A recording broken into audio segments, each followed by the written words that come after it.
2026ஆம் ஆண்டு தைப்பூச விரதத்தினுடைய தொடர்ச்சியாக இந்த பதிவு தொடர்கின்றது.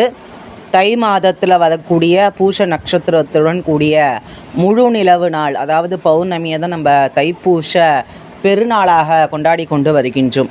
இந்த நாள் அப்படின்றது முருகப்பெருமானுக்காக அர்ப்பணிக்கப்பட்ட ஒரு பெருநாளாகவும் இது அமையப்பெறுகின்றது. இந்த நாளில் செய்யக்கூடிய தான தர்ம பரிகார பாராயணங்கள் எல்லாமே இரட்டிப்பு விதமான பலன்களையும் மன அமைதியையும் உடல் ஆரோக்கியத்தையும் பெற்றுத்தரக்கூடிய வகையில் அமையும்.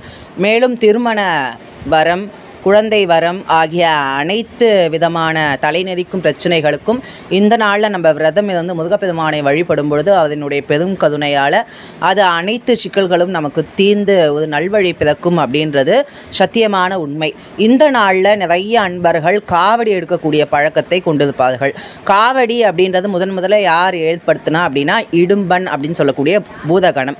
இந்த இடும்பன் அப்படின்னு சொல்லக்கூடிய பூதகணத்தை அகஸ்திய பெருமான் சிவகிரி, சக்திகிரி அப்படின்ற 2 மலைகளை ஒரு காவடி தண்டு போல அமைப்பில் பொதிகை மலைக்கு எடுத்து சொல்லக்கூடிய அந்த பணியினை செய்ய சொல்கின்றார். அப்பொழுது இடும்ப பெருமானும் என்ன பண்ணுறாரு, இந்த சக்திகிரி, சிவகிரி இந்த 2 மலைகளையும் 2 பகுதியாக நம்ம காவடி எடுக்கக்கூடிய வகையில் எடுத்து கொண்டு வரும்பொழுது திருவாவினன்குடி அப்படின்னு சொல்லக்கூடிய இடத்துல இந்த 2 மலைகளையும் வைத்து இலைப்பாதுகின்றார்.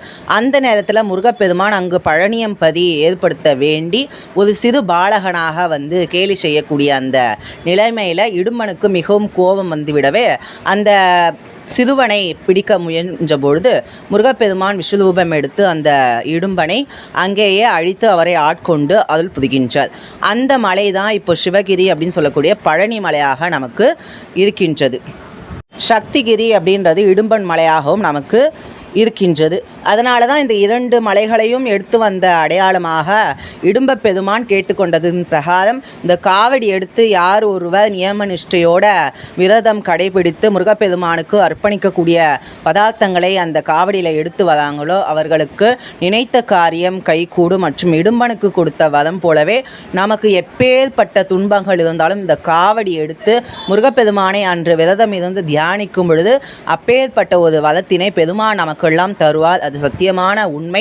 காவடி எடுத்து வரக்கூடிய அன்பர்கள் அனைவருக்குமே இந்த தைப்பூச திருநாள் அப்படின்றது மிகவும் விசேஷ விதமாக நிறைய பலன்களை அவர்கள் கேட்ட விதமாக அவர்களினுடைய அந்த கோரிக்கைகள்லாம் நிறைவேற்றக்கூடிய வகையில் பெருமானுடைய அந்த திருவருள் அப்படின்றது சித்திக்கொண்டே இருக்கும் அப்படின்னு சொல்லிக்கொண்டு விடைபெறுகின்றேன். நன்றி, வணக்கம். குரு குகாச்சன் குகால்பனம்.